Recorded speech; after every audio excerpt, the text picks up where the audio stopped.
Congratulations, another win. Was today all about patience? Yeah, it was a tough game. They had a good game plan. It worked well first half for them, but I'm glad that we managed to come back in the second half and win the game. What was the conversation in the dressing room at half-time? A bit of frustration. Manager was going, his head was like going for us, but it's something you need some time for. Because I think first half the game was sloppy and we just were slow and just taking our time. Then last minute they managed to win the game, but we now more experienced. We can manage that situation, and I'm glad that we did. Is that the kind of performance that champions are made of? Yeah, because I don't think we played good today. I don't think maybe second half we played a little bit, but first half we didn't play good at all. But that's if you want to win the Champions League or the Premier League, you have to win that kind of games. 2 more goals for you. You're now joint 5th on the all-time Premier League scoring record with Sergio Aguero. Did you know that? No, I knew about the record, but I didn't think about it while I was playing. But yeah, I know about the record. Yeah, it's a good record to be equalizing. Sergio is a great player. He was a legend here for the league, so I'm happy about that. Yeah, I'm happy about the win as well. And a goal for Nunez. He's put a goal drought behind him. How important is that? Very important. He's a very important player for us. I'm always there talking to him because his head sometimes gone, but he's very important. We need him, and you saw him also last game against PSG. He was very important when he came in to make a difference. So yeah, good for him. Big week ahead. You ready? Yeah, of course. Yeah. Well done today. Thank you very much. Thank you. You kind of almost run out of ways of describing Mo Salah, don't you? I mean, 2 special milestones for club. And, for the Premier League all-time goal scorers list, he's unstoppable at the minute. The older he gets, it's almost he's getting sharper and better. He really is. I mean, he's just... his numbers are incredible. The consistency of the man since he's come to the Premier League with Liverpool is incredible. And he's had other experiences in the Premier League and it didn't work out. But he obviously had a desire to show everyone that he is this little genius, and he's certainly showing everyone. I mean, they've got a good work ethic there at the football club. The new manager's done brilliantly by doing not a lot. But one thing he has done very, very well is got that man who's out of contract at the end of the season very, very happy at the club. Because I remember the back end of last season when he had that stand-up row at the Olympic Stadium with Jurgen Klopp. I thought it was the beginning of the end for Mo Salah. Thankfully for Liverpool fans and for their players, that he is fully part of their squad. Yeah. And he is pushing them in the right direction, and maybe they can win multiple trophies this season. And he's got all the cards right now, hasn't he, when it comes to negotiations on this new deal, which it almost feels absurd that we're still talking about it with, just 10 or under games left of this season? He's certainly, based on his performances, which is difficult to do, he's certainly managed to get a number of cards in his favour. I think, just adding to what Tim says, what's helped him this year a lot is the fact that there's a number of players there at Liverpool who have stepped up to another level. I think McAllister looks a different player this year. Gavin Birch, who we didn't see much of before, he's been huge for them this season. Players are able to bring off the bench. Speak about Endo, he barely plays. Most players can't do that. He's made a contribution. There's just so many players who have stepped up. And I think that helps the likes of Mo Salah. They dominate possession, they create opportunities, they get him the ball, and he's hugely talented, and that's when he thrives. Well, let's look back at how Liverpool managed to come away with all 3 points. They came from behind in the second half. Now, before we see Darwin Núñez's goal that made it 1-1, I've got to ask you the question, should he have been on the pitch at that point after what we saw at the end of the first half with this challenge on Kyle Walker-Peters? Should it have been more than a yellow, Tim? No, not for me. I think it's a yellow card. I think it's petulant. We don't like to see it. Players get very annoyed with them sort of tackles. But I think Mo said there, sometimes he loses his head and he has to talk to him. But sometimes they can let your team down. If you're not playing Southampton today, you could have let your side down there. But they've managed to calm him down at half-time. The manager's made the call. He must have thought, do I bring him off? Do I bring him off? Because we're 1-0 down and we go down to 10 men, it could be a problem for us. But he managed to keep him on.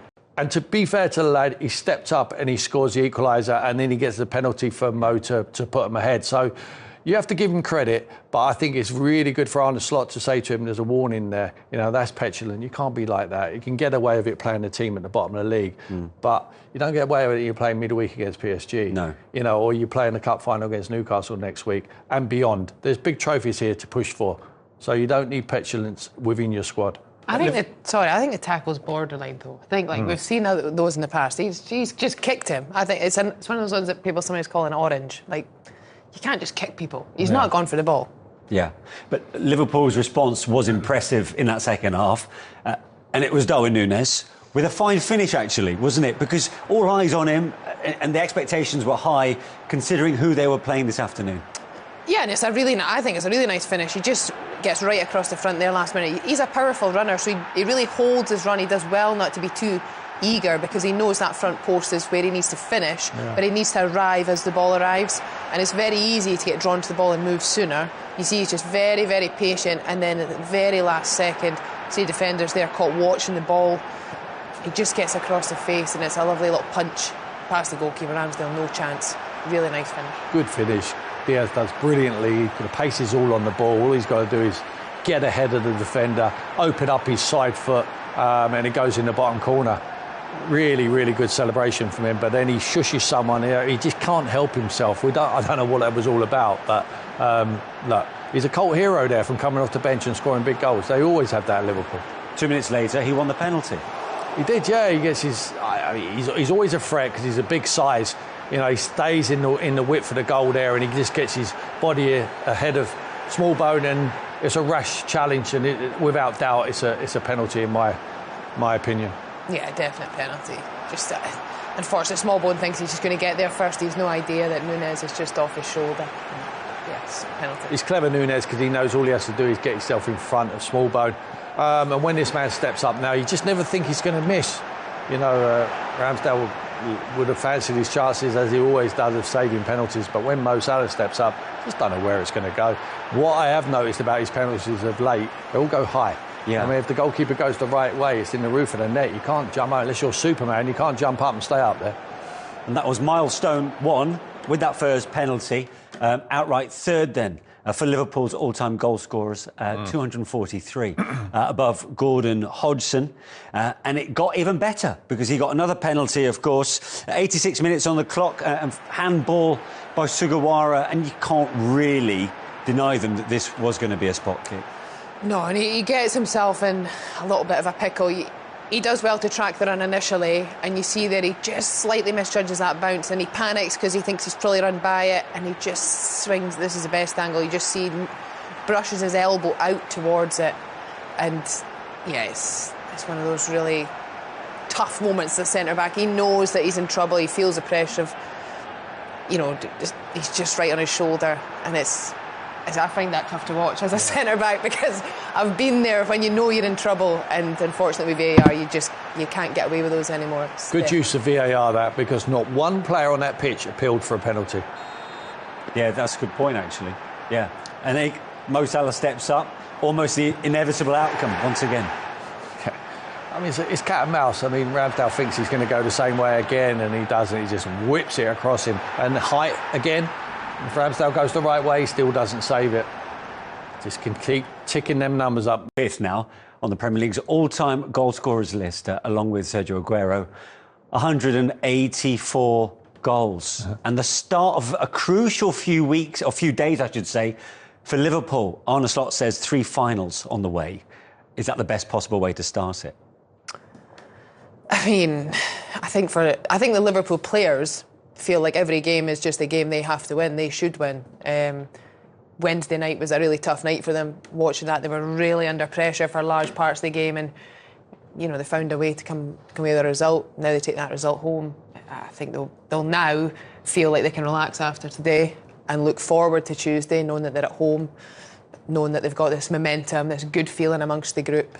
Yeah. Were you surprised that Salah actually started today, considering what's on the line on Tuesday night? No, because I think when you're a manager like Arne Slot, who has a good relationship with his players, I thought he would have asked Mo Salah if he wanted to play today. He would have loved to have rested him. Virgil van Dijk would have been exactly the same. He would have had that conversation, and Mo would have said, well, we're playing a team at the bottom of the league. No, I'm OK. Yeah. Thankfully, for all that Liverpool squad, they've all come through this game today unscathed.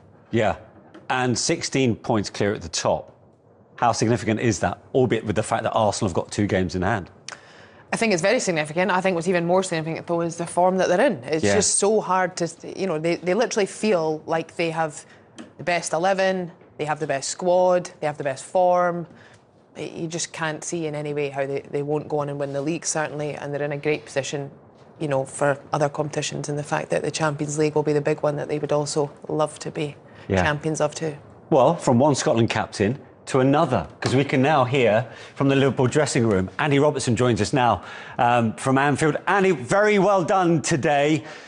Huge win. It's another box ticked, I suppose, towards the title. The unbeaten run keeps on going.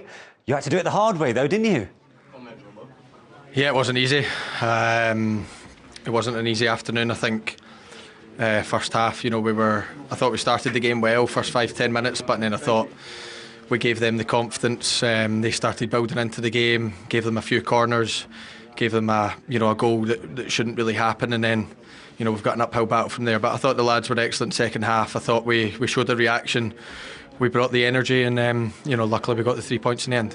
What was it at half time? Because it felt like it was a pretty sluggish first half from Liverpool. Couldn't tell you. I was running about the pitch trying to get warm, so I missed the half-time team talk. But I think the manager's message to me, Maka and Harvey, was to bring energy. So I'm guessing it was along the lines of, there was nowhere near enough energy, nowhere near enough, in our press or on the ball. We were too slow, and we had to up it. And I think all the lads did that second half. I think we helped obviously do that, but I think everyone else reacted as well, and I thought second half was a lot more like us. And it's 16 points clear at the top of the table, albeit the fact that Arsenal got 2 games in hand. I have to ask you, is that one finger on the title? You can say that. I've been in title races before that, I've not ended up with the trophy and things like that. So we've came through a really intense period of time. It's been really tough, probably since January through to now, and that's us done in the league now, which is, obviously we don't play into the league until another probably 3.5 weeks now, so we can kind of forget about the league a little bit just now, and obviously we've got a massive game Tuesday and then cup final on Sunday. But look, we're in a fantastic position. We can't deny that. We've put ourselves there. We've kept working hard. We've kept picking up points when it matters most, and we have to keep doing that, because what have we got? We've got 9 games left, 8 games left, and we have to keep pushing, and we have to play better than we did in the first half. That's for sure, to keep picking up the points, and hopefully by the end of May we can have our hands on the trophy. Yeah, as you said, it's a start time in our feature match on Goal Rush. And what a scoreline from Anfield. League leaders Liverpool trailing at home to bottom club Southampton. Rachel Coursey, Tim Sherwood are with me. Who would have seen this coming after 45 minutes, Rachel? Well, I think nobody. That being said, I think it's an awkward one for Liverpool. I think we spoke about off air. It's difficult when you come off the back Champions League, great win in Paris, and then you face a team that everyone expects you to just turn over easily, and it's not always like that. 58 points between the two sides at the start of play. Well, now there's 1 goal in it, and that's to the Saints, Tim. Yeah, only in the Premier League that can happen. Only. But I don't see them holding out. I really don't. But Oh, come on, let them enjoy the moment. Well, I'm letting them enjoy the 1-0 at the moment, but Liverpool will still be odds on to win this football match, because they have to change something. Darwin Núñez cannot stay on the pitch now. He has to come off the pitch, and he's waited for a chance, and there are going to be some changes, and Liverpool got some very exciting changes to make. Well, if that's to come, what's just happened is quite incredible. 46 minutes on the clock, and there's a bit of confusion here. Alisson's involved, Van Dijk as well, Rachel. Yeah, well, Van Dijk's trying to usher it back to Alisson and just anticipates he's going to pick it up. And, there's a few runners, there's a few players in the way, and I think Alisson almost gets... He just hesitates for that second, and it allows the ball to just break loose. You see him there, and I think no one's more surprised than Will Smallbone that, you see him in the celebration. He's shocked himself, but it's a good finish in the end. Yeah, he just has the composure to sort of take a second. He doesn't sort of rush. You see there, he just opens his body up and thinks, I've got an angle here, shoots, scores. Sloppy. Complacency. If they're playing against Arsenal there, then Van Dijk kicks that one out. I think Alisson has to be braver. He has to come out of his hands. He was doing brilliant in midweek. That counts for nothing now. Yeah. You're playing against a team at the bottom of the league. You have to come out and be brave and save that. Núñez starts it off because he doesn't want to chase Smallbone.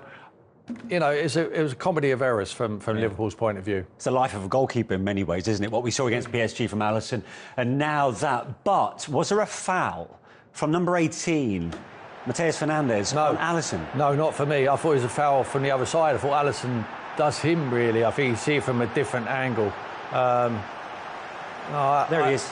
Look, he comes in, there is some contact there, but Alisson has to come out. I mean, he knows the collision's coming there, and he just puts his body there and encourages the contact. He doesn't appeal for it.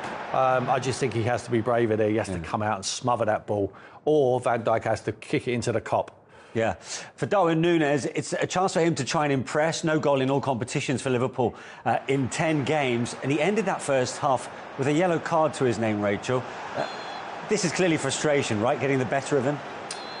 Yeah, but I also think that's really, really petulant, because you're in a situation where you're getting the opportunity to start the game and you're 1-0 down. You can understand why that's in some ways frustrating, but I think that's crazy. You know, that's not a tackle. He's just decided he's going to just have a swipe at his legs, and the way he catches him, it's not necessarily one that's going to cause that much damage, but it's not nice. That's not necessary at all. And Tim, as you've mentioned, you think that should be his last involvement, really? If I'm Arnie Sly, I'm bringing him off. Yeah. You know, I'm not too happy with him anyway. You know, when you read some of the comments, I just think now that's the end of his game. He gives the manager an excuse to take him off the field. That's petulant. You know, and I think the reason he's done it is frustration, because he'd let his runner go. You know, Smallbone was his man. He lets him run, and I think his teammates told him about that. That's why he's so frustrated. A minute after he does that, no good. Right. I imagine there might be some viewers switching over to us at this stage from the rugby to be greeted by a scoreline of Liverpool 0, Southampton 1, and that is the correct scoreline. We're as shocked as you are, but to be fair, Southampton have been absolutely top value for this half-time score. And what a moment for Will Smallbone, Shane. Yeah, delighted for him. He's a brilliant player. In training, he's the best player in any five-a-side, and you know, the bit of havoc here thrown behind from Manning. Will just pressures Fernandes coming across, and mix up between Virgil and Becker in goal, and the eyes here is brilliant. Clever finish, isn't it? Yeah, he kind of sells everybody. Even Virgil kind of steps up thinking he's going to pass it across. Nobody thinks he's going to shoot from there, and he slots it through Becker's legs. It's a great finish, and no more than they deserve. I think they've been good quality for this lead. This is a good angle, I think, for the finish, isn't it? Yeah, I think Virgil's got to deal with it, if I'm being brutally honest. Yeah. He's got to clear his lines. He's shouting on Alisson to come, but Alisson's the one in charge. But you know, he should clear his lines and then, you know, defend the corner. There's a bit of a mix-up. Alisson doesn't gallery. But I like this bit now with Smallbone. He's looking for a player. He's looking for a player really clever, really intelligent, and he just reverses it through his legs. It's a great finish. I love it. He's a good player to play with, Smallbone. Brilliant, yeah, brilliant. As I said, in the five-a-side in training, he's the one that will control the game. Dictates everything. Oh, his right foot is a wand, and he just spreads the ball so well. So it's nice to see him do well. Yeah, and he played well overall, as did Ryan Manning. Actually, our two Irish lads are playing well. Southampton generally created quite a bit. Yeah, they've been playing really well. I mean, Liverpool have been a bit flat. They've had quite a few corners as well. This one's Howard Bellis, you know, delivery I think from Smallbone, and they've I think Shane mentioned before the game about, you know, when you're rock bottom in the league, you're sort of nearly playing with your freedom. You know, the pressure's kind of off, and it feels like Southampton are playing that way today. And Suleiman, of course, his pace, he's so tricky on the left wing, and you think he's running that Trent every time he gets an opportunity. There's another chance from the corner, comes to the edge of the box. I think it's Fernandes with a shot. I think a relatively easy enough save from Alisson, but at the same time, they're knocking on the door. And their confidence is building all the time. Well, we kind of thought it would be the other way around. Liverpool knocking on the door, you know, loads of chances, you know, Ramsdale making loads of saves and sort of Southampton hanging on. But they've come to Anfield and really not been fazed by it. Again, another corner conceded. Liverpool look a bit flat, and sitting at half-time, you think, should he have freshened it for the game on Tuesday, or should he have just freshened it for today's game? Because they just look a bit flat, as if, you know, they've sort of got their minds in a false sense of security. This will be easy, Southampton at home, but it's far from easy. We can have a look at what they have created, Liverpool, but you'd have to say mostly kind of half chances. Yeah, very slim pickings here. You know, ball across the Diaz here. He's I don't know. Southampton are doing well at frustrating them. They're dropping back in. It's kind of a half snapshot here.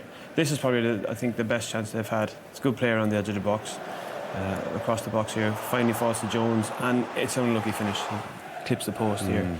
But everything else has been a bit, erratic in front of goal, which is not like Liverpool. You know, great feet here from Gravenberch again. Good block. Trent has a snapshot as well. Good save. You know, out and spotted the ball. You can see Southampton, look how deep they are. They don't have a striker, whatever formation they're playing. They're just, just really frustrating Liverpool. Again, a half chance over the crossbar. Nothing really to write home about. And running at the defence here, this is when you think it's open.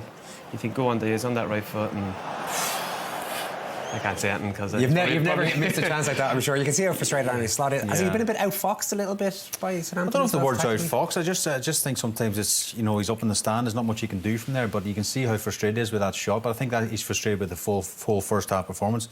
I'm not sure what he's saying right now, but I think he'll be giving him a bit of a rollicking to get them going second half. Okay.